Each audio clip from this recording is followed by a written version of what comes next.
So hello and welcome to Flex Awaken. Today we're doing a little podcast with an artist that I appreciate very much. His name is Mika, the creator of this beautiful book, Myths and Legends About Everything and Nothing. Mika is somebody very interesting that I wanted to have as my first guest on this podcast on Flex Awaken, because I feel that his philosophy of life, his knowledge, his wisdom is very powerful. He's somebody that really genuinely lives the no attachment life. And I just feel that we all have a lot to learn from him. And coming around somebody like this is very rare. So this is why I'd like him to be speaking with you today. He's an artist. He lives from his music, and he's a very talented artist. You can follow him as well on SoundCloud. After we will put in the links below.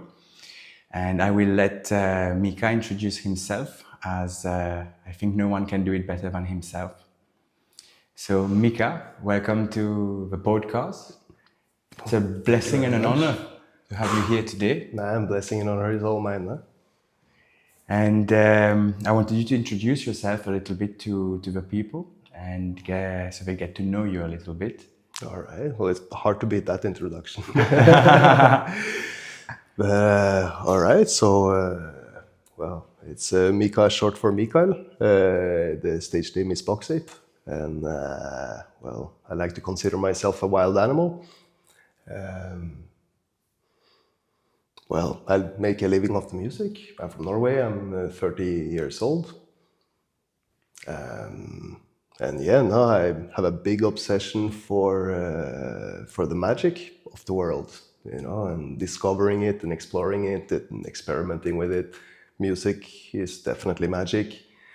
Literature, definitely magic. And other than that, for the past 10 years, 10 years ago, I figured out that I can manifest. And from then, that became a bit of an obsession. I figured out if I can train myself to become really good at manifesting, what more do I really need in this life? I see. And would you have some tips to give us about manifesting, and maybe a few examples you would like to share of how your manifestations came to fruition? All right. So actually, with that, I love to start with something that happened about 5 minutes ago, right before this podcast. Okay. That I was sitting outside having a smoke before going up, and then I look down at my hands and I see that, wow, I should really cut these nails before going on this podcast. I did it last week, but man, they grow so fast. And then I was just about to go in and ask you for a nail clipper. And then I just saw, well, there's a nail clipper laying right on the table outside there. So how all of that aligned, I am not quite sure, but that's just how it works with pretty much anything. I can think of something that I want, and the moment that I do know what I want, then it's just aligning into my life. And would you say that it is important to possibly observe our unconscious bias, which are maybe that could be breaks, like stopping our manifestations? What is your perspective on that? Absolutely. So in the end, we're only limited by our own imaginations. Yeah, and so if you have any limits, then I can promise you that those limits are a product of your imagination, because everything that happens in your life is a product of your imagination. So understanding that your life is completely imaginary, all the rules and all the limits, all the borders that you put on your life are imaginary. And with this, we can take back the power to shape it as we want it to be.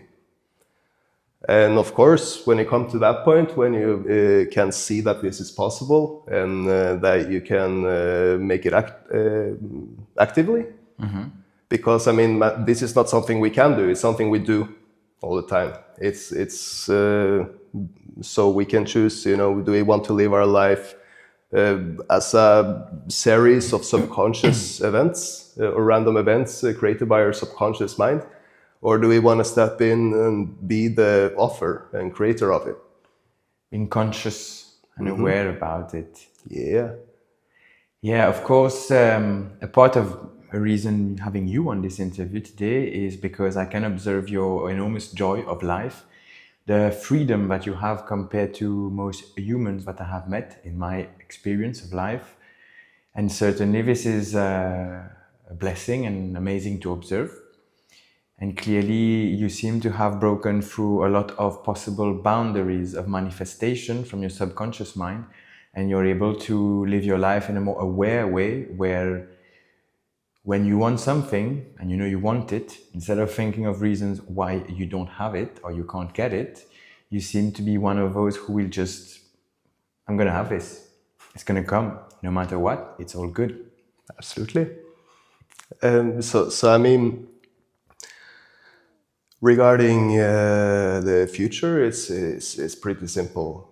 I mean, in theory, right? So I mean, here the future is infinite possibility. There are infinite futures happening at the same time, which means that there is not really anything which is more or less likely than anything else. That's a nice way to put it. Because, sorry, tell me. Then by seeing this, then we can look at all of these different possible futures, which of course there's infinite possible futures. And then we can step into the one that serves us best, the one that gives us most excitement.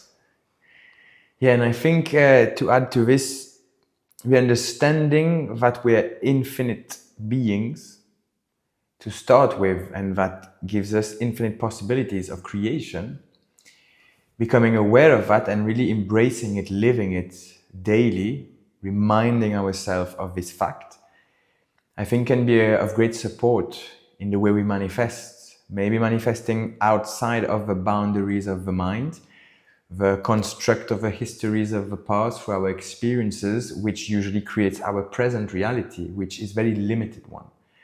I observe that we live life thinking from within, inside the box, basically.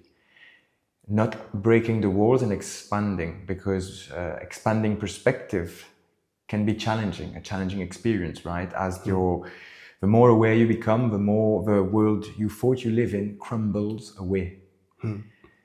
And how would you place yourself when we speak about perspectives? I think here at Flex Awaken, it's very important to me to share a part of illusionary nature of perspective and also the word perception. I'm very curious to what those two words mean to you, and what description of it would you have to share with us today? All right. So, perception is what I perceive. This is what I see, experience, and perspective is how I see and experience it. Right. So, I'm very happy you're bringing this up, because perspective is everything, and everything is perspective. And for manifesting, this is definitely, understanding this is very, very essential, because it's basically your life is a feedback loop of your beliefs confirming themselves through experience. Yeah. So how to break down the walls, how to open the mind, is by questioning everything. Right? When we question everything, we open up the more possibilities. Yeah, and especially questioning what we believe to be true. Yeah, definitely. Because what we believe to be true, this is what is shaping the experience. Yes, yeah. And this is challenging. It's a challenging part of the experience to have to shatter your beliefs. Oh yeah. And be open to receiving new beliefs. Mm-hmm. Yeah, so it's about basically figuring out which beliefs are improving my life and which beliefs are not. No? And if I find myself anytime in some kind of situation that I don't like, okay, which belief is now putting me in this situation? And the moment you change your belief about the situation changes. Yeah.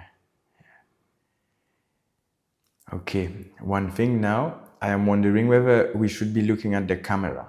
I realized that one issue is that it should be in angles that we can look at each other. So maybe if we can, we try to, you stare at yours, I stare at mine, and we try to communicate like this. All right. Yeah? You be the camera, I'll be your camera. Let's see how that works. All right. So now, as we were talking about perspectives, I think perspectives, it's something I want to write a book about because it's a very deep topic. It is something that shapes our world, our reality. It is literally our experience of life comes from our perspectives, how we see something, whether neutral, negative, positive. It's how we're going to experience it. And I think you see in this channel, what I'd like to teach is the development of awareness. The development of awareness becomes a sustainable way of being in a good state. For example, it is the simple fact that if you realize that you have a control of how you feel, you get to choose that. Realistically speaking, why would you choose to be miserable? And why would you do that to yourself? We all do it on a different level, on different aspects in our life. But I'm very curious to have your take on this, Mika. What's your perspective of this? Well, I mean, I've been miserable many times in my life. Huh? So why did I do that? I mean, first that pops in my brain is I didn't know any better. And any time that I remembered that my happiness is actually my choice, then of course I go for it.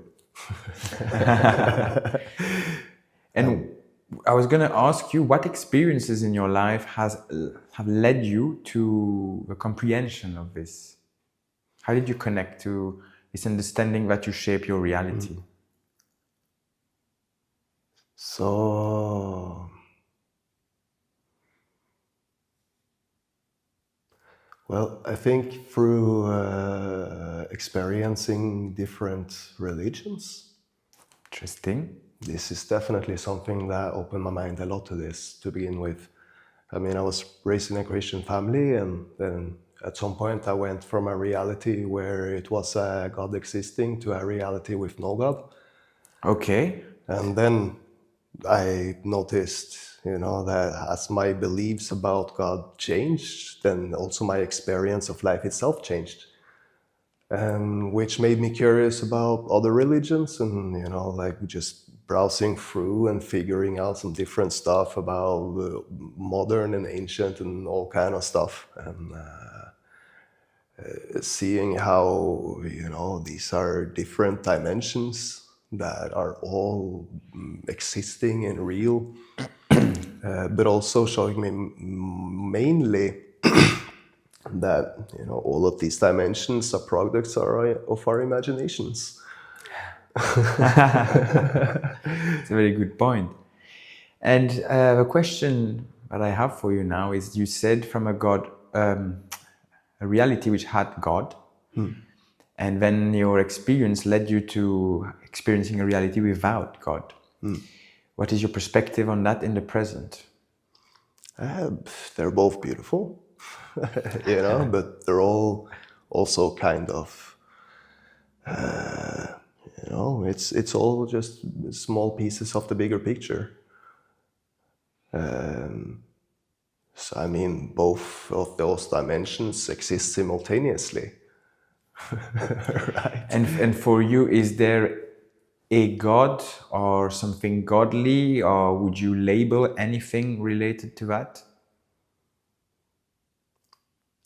Well, I say if there's anything that can perform miracles in this life, it's the force of unconditional love, right? So I mean, I think that's the closest thing that we can find to a mysterious force which seems to make things move and create miracles, then for sure that's unconditional love. That's very interesting. So it's also, I mean, for me, it's very clear that everything is alive. I mean, if everything is in fact a product of the imagination, then whose imagination is it? A very good point. So I think God is something like the collective imagination of everything in existence. You see, everything is fractal. Everything is fractal. I mean, my body is, this is a huge ecosystem of all kinds of different living little things. And in the same way, I think that the entire universe is in the end a huge organism, ecosystem of different little living things. And that organism, that is God. And do you think the Earth is alive? Definitely. It's, Earth is the more clear image of life that we know. This is the planet of infinite diversity. There is just no limits to what kind of funky creatures can live on this planet. And most definitely, everything is definitely connected and interrelated. We are breathing oxygen produced by trees. And the trees are then again eating from our poop. This is we are completely dependent on each other, right? And so in the bigger picture, for sure, I believe that in the same way that my body is an ecosystem of lots of little things, then the world also is one big ecosystem of lots of little things. Microorganisms creating macroorganisms. Yeah, so we have going infinitely small, infinitely big. So infinitely small microorganisms creating infinitely big macroorganisms. Very interesting. And I raise a question because from my perspective of it, I feel that a large part of us have kind of forgotten maybe that this planet is alive and we spend a lot of resources into destroying it. And then when natural disasters happen, we are quite surprised. But you see, from my perspective, imagine if someone is coming in your garden and destroying everything, you would most likely try to eliminate the pest, what is destroying your environment. So I see Mother Earth as being alive and she's reacting to what we're doing to her. And I find it of big importance to bring a little bit of awareness into this and realizing that, we are not everything here. Yeah. We are just a tiny little fractal of it, a tiny little part. Our human life is so short compared to the time that this earth has been there, and we come from the earth and we're going to go back to the earth. So that's why I like to treat her with respect. And I think this leads me to asking you to express to us your super talent, because I am aware that you are a fantastic, you have fantastic skills into building land, basically making self-sustainable ecosystems, which fascinates me. And I'd like if you could talk to us a little bit about what you do, how you perceive it, and how do you do that in the background? What's your way of thought? All right, so I think, like you said, Mother Earth has been around a lot longer than we have, and will be around a lot longer than we will. And with or without us, life goes on the planet. So I think that what we need to take into consideration is that, the Earth is not only alive, but it's intelligent. And it's much older than we are, and it's much, much smarter than we are. So, man, we should communicate. and we can communicate, and observe and learn from the master. So, I mean, if you want to create ecosystems, then go and look at some ecosystems. And you can see everywhere you got plants growing in a natural order, they grow in ecosystems. You never find monocrops in nature. Yeah, nowhere. Yeah, they don't exist. So let's plant like nature. It's because these ecosystems, they are completely self-sustainable. They don't need anyone watering and fertilizing and putting pesticides, and they take care of themselves. If they're laid in the right way, right? Because we have this tendency to want to control everything, and in a way, we want to control how our land behaves. We make it flat, which is an unnatural shape. And we put, as you say, a monocrop there, meaning that we're basically utilizing all the nutrients in the ground, in the earth, and not replacing it. And for an example, is that if things are not all neat, we kind of we go against chaos as human beings. We like everything to be in little boxes, well packed together. We all live in like flats and square boxes, and all its square boxes, and we live in a square way of thinking. It's all about squares, and it makes that straight line and these 90 degrees edges, which are two shapes which you would actually not find in nature. Nothing is perfectly straight, nor is everything on a perfect 90-degree angle. Actually, our water sources going through those tubes, hitting those angles, break the natural flow of the water, and actually has an impact on even the water we drink.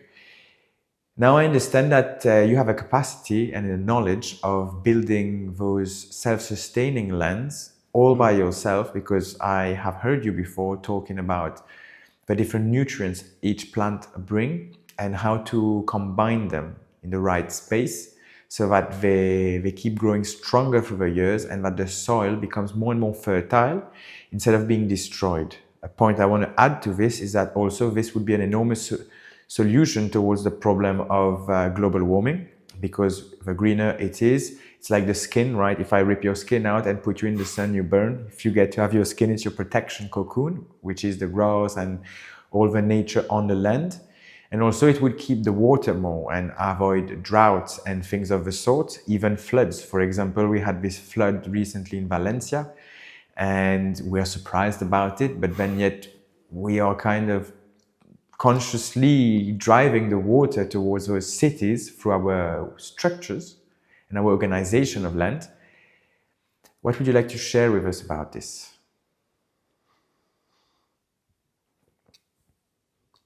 So where do I begin? Well, yeah, no, for sure. It's so this is the beauty of the ecosystem. It doesn't need any external input. It's producing all its nutrients there. So I mean, here, I mean, I didn't invent this technique. Yeah, I've been experimenting with it for the past 3 years since I heard about it. I mean, I was always wondering about it, because it always made sense to me that, why don't we grow a bunch of plants together like the forest? But I never really put it into action until I saw this video that with this beautiful food forestry they're making in Brazil by Ernst Koch. And so the principles that they are working on is maximizing density and maximizing diversity. Okay. Well, like you said, it's by maximizing density we maximize photosynthesis, and so in the end plants produce nutrients in 2 ways, right? So the farming that we're doing generally these days is mostly based on organic matter.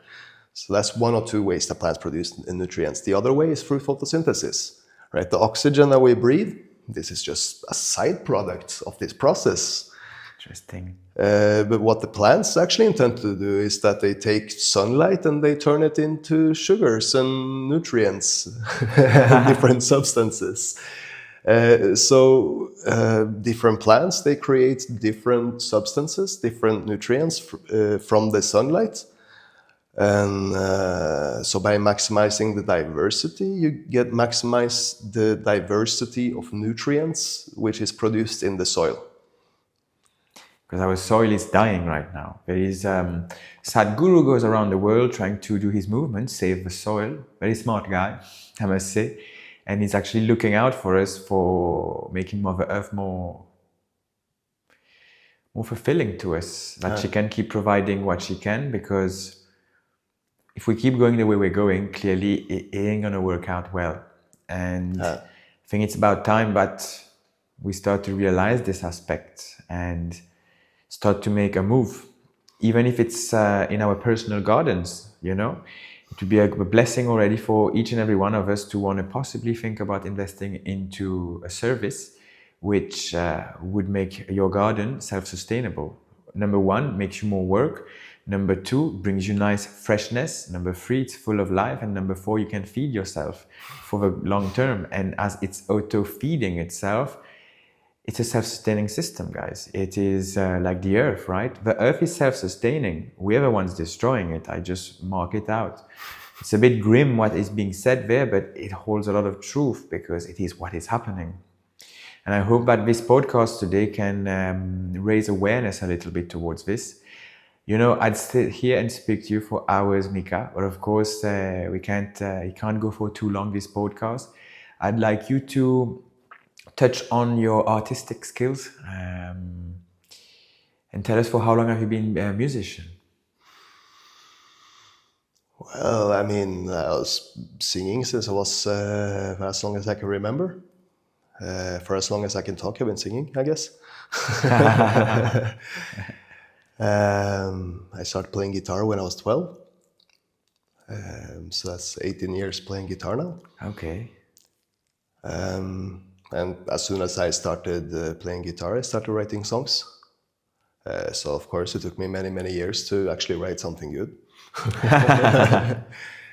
But now I write music from the heart to the heart, all about opening the heart and opening the mind.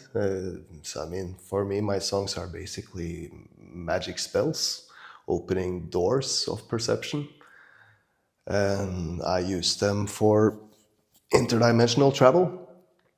And so when I share the songs, I open the doors for other people as well, so that we can together explore these beautiful dimensions. Yeah, I have experienced your songs and they're very powerful. The words being used are amazing. And I really invite everyone who can listen to it and observe, you know, the beauty behind the words, because there's such wide words, wise words, so simple, then so accurate still. And question is, if somebody watching this video now would like to listen to you, where would you advise them to go and what to type in? All right, so I mean, my music is everywhere: Spotify, iTunes, Deezer, SoundCloud, YouTube, Instagram, Facebook. So I think, yeah, just check out on the streaming platforms. You can check out Box Ape and the Wild Animals, which, by the way, this name is about exactly what we were talking about earlier, about our obsession with the boxes. So I mean, so I'm Box Ape, but so are you. So yeah, Box Ape and the Wild Animals. On Instagram, you can find Box Ape Studios, and Facebook as well, and YouTube. Fantastic. Yeah. So 2 things I would like to touch on before we finish this interview today, Mika, is that step 1, in what I do, I try to teach people about authenticity, living an authentic life. I'm trying to work very hard on myself every single day to be more and more authentic. And I was wondering, what's your take on being authentic? What importance do you see in it? And do you have any tips for our viewers today on how to live a more authentic life? Well, get to know yourself. And how do you do that? Well, I mean, most people, I think, were raised, you know, through generational trauma, has made us believe that our thoughts don't matter, our feelings matter, we're not important. So by understanding that you actually are incredibly important, not only for yourself but for the rest of the world, you're a part of the mechanism, and you're a part of everything, just like everything is a part of you. So you're important, everybody else is important, but there is no one in this world that can know better for you what is better for you than you. So if you don't have a good relationship with yourself, it's probably because you don't know yourself, because you don't talk with yourself and don't listen to yourself. So I would suggest, to just start right now to have a chat with yourself and figure out about what you resonate with and not, and respect yourself, be kind to yourself, and give yourself all of the unconditional love that you deserve. And no matter how you feel about yourself or think about yourself, love yourself, because you always deserve it. Beautiful words. Beautiful words, man. Thank you for sharing your perspective about this. And something else that I would like to touch on, it is another thing I'm trying to teach through this channel. Of course, there's breathwork practices. This is to connect and work out the body, connect to this eternal mind behind the things. But a way for the road to getting there, I use the word flex mindset. Flexible mindset, a flexible mind, a flexible body, flexible perceptions. For me, growth is all about flexibility. And if you are flexible in all those ways, you will discover things you didn't know before, and you are able to grow and change. So I would like to have your perspective on your definition of a flexible mindset, and what do you think of this perspective of flexibility in order to grow and find oneself? So I mean, that brings us back to questioning everything. Yeah. Because when we know something, then we are in a certain dimension. Yeah, then we limit the possibilities. Yeah, but when we question everything, we open up to infinite possibilities. And this is a great way to break down illusions and lies and discover the higher truths. Amazing. Amazing. Do you think it's a very important aspect in someone's growth to be able to be flexible? Do you think you could really rise if you were not flexible? I mean, in the end, we are rising. No matter what we do, we are rising. Amazing. we are here to have a human experience and grow as a soul and bring back information to the collective. So, I mean, no matter what you're doing, you are doing your purpose. So the question is, do you want to enjoy the process or not? Beautiful, okay. And you're suggesting that by being flexible, you get to enjoy the process more. Exactly. Yeah, because a rigid object under pressure or tension will usually snap once it touches its threshold. And another object which is flexible will usually bend, change, or reshape, allowing for life to carry on, for basically the object not to be broken, right? Yeah.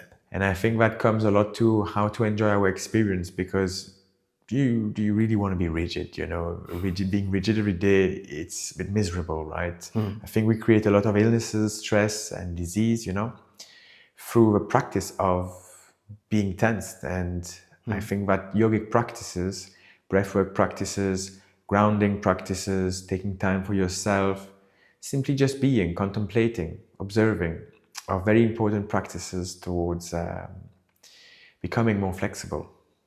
Absolutely. It's I'm getting a quote from Bruce Lee coming in my brain now, be like water. Then I'm getting another quote from Jesus, know thyself and thou shalt know God. Beautiful. So there's many aspects of yourself, and taking time to get to know each and every one of them is always constructive. Namaste to that, my friend. It's beautiful, Namaste. wonderful. So we're gonna stop this interview there. We're running out of time. It's been a pleasure, Mika, to have you here with us today, sharing your wisdom. It was a very short podcast, and having spoken to you before numerous times, I am totally aware that there is such rich knowledge inside you, and we would need hours and hours to express it. And all is situational and comes at the right time. So we're gonna leave it from there. I wanted to represent one more time Mika's book.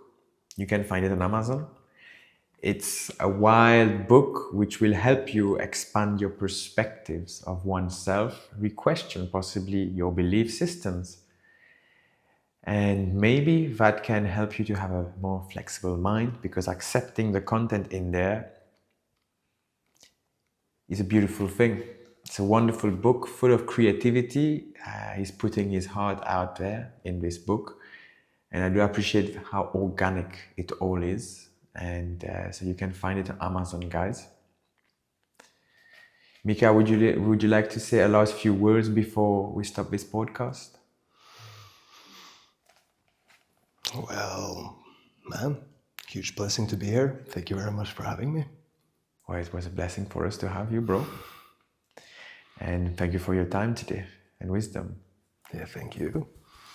And congratulations on your first episode on the podcast. Well, thank you so much. Thank you so much. And I just gotta put out what a huge honor it is to be the first to open your podcast. That's amazing, man. It's a big moment. That's beautiful. Thank you, man. I appreciate it. I appreciated having you here, and I hope the viewers as well appreciated this time together. And as always, my friends, onwards and upwards. Keep shining bright. Keep remembering that you're fucking awesome. You're great, and you're allowed to shine. You don't have to stay in the boundaries of your mind. You're allowed to expand it step by step, one step at a time. We rise, we grow, we evolve. Evolving is the key. And being dedicated to something. And that something could be yourself. So my friends, much love. And namaste. Namaste. Fuck yeah.